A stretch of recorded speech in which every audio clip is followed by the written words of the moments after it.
বাংলায় কথা বললে হেনস্থা করা হচ্ছে, অত্যাচার করা হচ্ছে, বাংলার বাইরে করা হচ্ছে, বাংলার মধ্যেও করা হচ্ছে।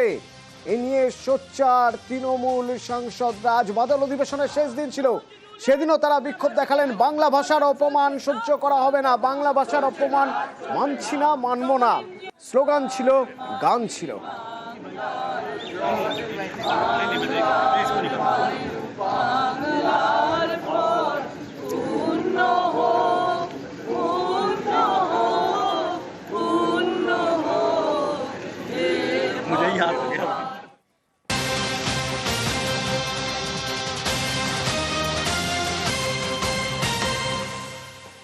জাতীয় দল প্র্যাকটিস করছে। জাতীয় দল মানে ভারতের বিভিন্ন প্রান্ত থেকে সেরা ফুটবলাররা যে দলে খেলেন, সেখানেও বাংলাকে বঞ্চনা করা হচ্ছে, সেখানেও বাংলার খেলোয়াড়দের বঞ্চনা করা হচ্ছে। বাংলার খেলোয়াড়রা সেখানেও ব্রাত্য, সেই প্রশ্নই তো তুলছেন। সেখানেও বাংলার খেলোয়াড়রা কেন ব্রাত্য? বাংলার খেলোয়াড় বা বাংলার প্রতিভার সঙ্গে বঞ্চনা করা হচ্ছে। তোপ দাগছেন ক্রীড়ামন্ত্রী অরূপ বিশ্বাস। কি বলছেন তিনি? আমার সঙ্গে ইরন রয়েছেন, বলতে পারবেন ইরন কোন প্রেক্ষিতে এই প্রসঙ্গ এবং কি বা বললেন অরূপ বিশ্বাস?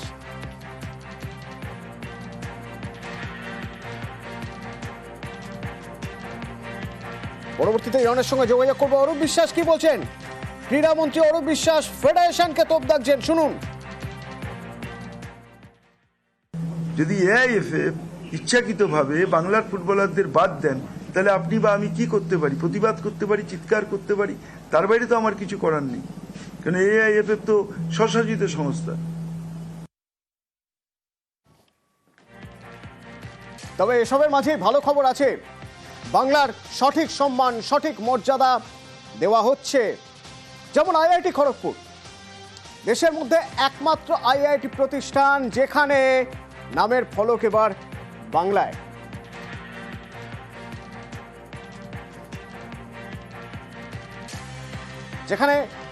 যেখানে স্পিচ রাখা হয়েছে বাংলায়, দেখুন নামের ফলক বাংলায়। অধ্যাপক সুমন চক্রবর্তী নির্দেশক, বাংলা ভাষায় লেখা। শঙ্কর রয়েছে আমার সঙ্গে। শঙ্কর, সম্ভবত আইআইটি খড়গপুর একমাত্র আইআইটি যেখানে বাংলা ভাষায় নামের ফলক।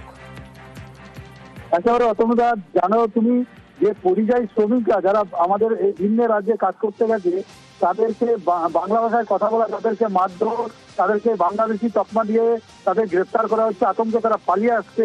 এবং এই যে বাংলা বিতর্ক শুরু হয়েছে, সেখানে আইআইটির মতন শিক্ষা প্রতিষ্ঠান যেখানে অধ্যাপক সুমন চক্রবর্তী তিনি নিজে দায়িত্ব নিয়ে নিজের যে বাংলো রয়েছেন সেখানে বাংলাতে ফলক লিখেছেন। এবং এর পাশাপাশি বেশ কয়েকটি ফলকের উদ্বোধন হয়েছে ফাউন্ডেশন যে দিনে, সেই ফলকগুলো বাংলাতে লিখেছেন। তার যে বক্তব্য, এই রাজ্যের বিভিন্ন প্রান্ত থেকে আইআইটিতে ছাত্রছাত্রীরা আছে, হিন্দি ইংরেজি জানে, কিন্তু বাংলা ভাষাভাষী যে ছাত্রগুলো আছে তাদের জন্য তো কিছু থাকে না। তাই তাদের কথা মাথায় রেখে বা স্থানীয়রা যারা কাজ করতে বিভিন্ন বাংলোতে কাজ করতে যায়, নিচু শ্রেণীর মানুষরা, তারাও বাংলা খুব একটা বুঝতে পারেন না। সেই ক্ষেত্রে তাদের কথা মাথায় রেখে এইগুলো করা হয়েছে। যদিও এই যে বাংলা ফলক বা বাংলা ভাষাকে গুরুত্ব দেওয়া, তাতে স্থানীয়রা গুরুত্ব দিয়েছেন এবং আইআইটি ডিরেক্টরের প্রশংসা করছেন যেভাবে তিনি বাংলা ভাষাকে গুরুত্ব দিয়েছেন। ये जो शपथ ग्रहण है हम तीनों भाषा में करेंगे, हिंदी, अंग्रेजी और बांग्ला। এই পবিত্র সকালে আমরা ভারত মাতার সেবা এবং কল্যাণে নিজেদের উৎসর্গ করছি। পুজোয় বাংলা সিনেমাকে সমান গুরুত্ব। ব্যবসায়িক দিক দেখলে চলবে না, শুধুমাত্র বাংলা অস্মিতা, বাঙালির অস্মিতার কথা মাথায় রাখতে হবে। আর সেজন্যই পুজোয় 4টি যে বাংলা সিনেমা রিলিজ হবে তার সবকটারই প্রাইম টাইমে স্ক্রিনিং এর সিদ্ধান্ত। কিভাবে এই সিদ্ধান্ত হলো, এই সিদ্ধান্তের পিছনে কি কি বিষয় রয়ে গেল জানবো। মানুষ রয়েছেন আমার সঙ্গে ফোনে। মানুষ, তুমি যেমনটা বলেছিলে যে পশ্চিম বাংলায় বাঙালির অস্মিতা, বাংলা অস্মিতাকে গুরুত্ব দিয়ে যেমন কিছুদিন আগেই রাজ্য সরকারের তরফ থেকে একটা অত্যন্ত গুরুত্বপূর্ণ পদক্ষেপ নেওয়া হয়েছে যে প্রাইম টাইমে প্রত্যেকটা স্ক্রিনেই একটা করে কিন্তু বাংলা ছবি চালাতে হবে, এবং সেই প্রাইম টাইমের সময়টা হলো 3টে থেকে 9টার মধ্যে। এই কথায় মাথায় রেখে কিন্তু আজকে পুজোর যে ছবি, পুজোর 4টে অত্যন্ত গুরুত্বপূর্ণ ছবি আসছে, এই ছবির পরিচালক, প্রযোজক এবং ডিস্ট্রিবিউটরদের সঙ্গে সিনেমা স্ক্রিনিং কমিটির চেয়ারপারসন রয়েছেন প্রিয়া সেনগুপ্ত, তিনি একটি মিটিং করেন এবং সেই মিটিং এর সিদ্ধান্ত হয় যে পুজোর সময় কোনো বাংলা ছবি যেন প্রাপ্ত না হয় স্ক্রিন পাওয়া থেকে বা টাইমিং পাওয়া থেকে, অর্থাৎ প্রাইম টাইমে প্রত্যেকটা বাংলা ছবিকে সমান গুরুত্ব দিয়ে কিন্তু চালাতে হবে। এবং এটা শুধু পুজোতেই কিন্তু থেমে থাকবে না, ভবিষ্যতে বড়দিনেও সেরকম হবে বা যে কোনো উৎসবের মরশুমে। আর আমরা জানি 365 দিন তো আমাদের যে কোনো স্ক্রিনে প্রাইম টাইমে একটা করে বাংলা ছবি চালাতেই হবে। এবং সেই বিষয়ে যে বৈঠক হয় সেখানে কিন্তু পরিচালক, প্রযোজক, ডিস্ট্রিবিউটররা সকলে ছিলেন এবং খুব ফলপ্রসূ আলোচনা হয়েছে এবং সকলেই সহমত হয়েছেন যে পুজোয় সব স্ক্রিনেই বাংলা ছবি প্রাইম টাইমে চলবে। ধন্যবাদ।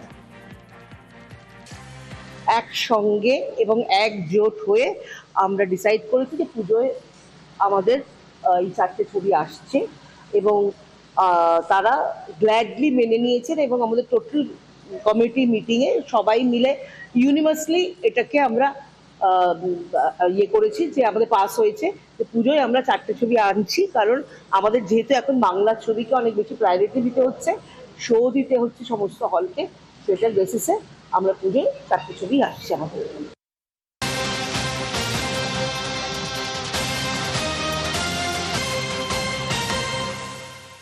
যে কোনো সুযোগ বা সুবিধা নিতে গেলে তার বদলে তো জিএসটি দিতে হয়, কিন্তু যদি কেউ নিজের নিরাপত্তার কথা ভেবে, জরুরি পরিস্থিতির কথা ভেবে স্বাস্থ্য বিমা করেন, জীবন বিমা করেন, সেখানেও জিএসটি দিতে হবে।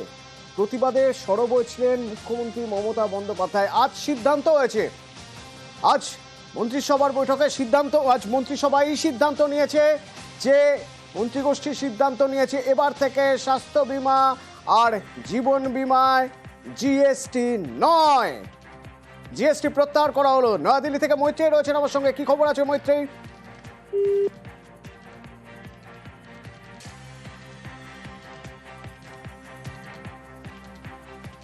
মন্ত্রিগোষ্ঠীর বৈঠকে প্রস্তাব পাস যে এবার আর স্বাস্থ্য বিমা, জীবন বিমায় জিএসটি থাকছে না, পুরোপুরি জিএসটি প্রত্যাহার করা হয়েছে এবং সব রাজ্যের প্রতিনিধিদের নিয়ে গ্রুপ অফ মিনিস্টার্স বসেছিলেন এবং গ্রুপ অফ মিনিস্টার্সের এই বৈঠকে সর্বসম্মতিক্রমে একরকম প্রায় বলতে গেলে জিএসটি প্রত্যাহারের সিদ্ধান্ত হয়েছে।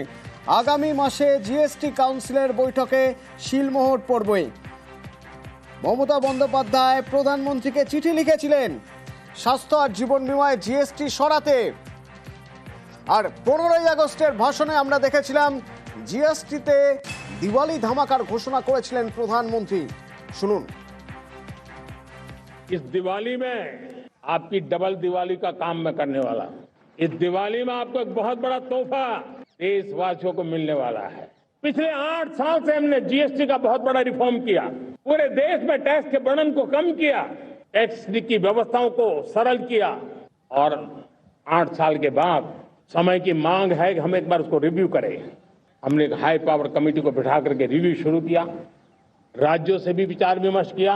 हम नेक्स्ट जनरेशन जीएसटी रिफॉर्म्स लेकर के आ रहे हैं। हमारे एमएसएमई, हमारे लघु उद्यमी, इनको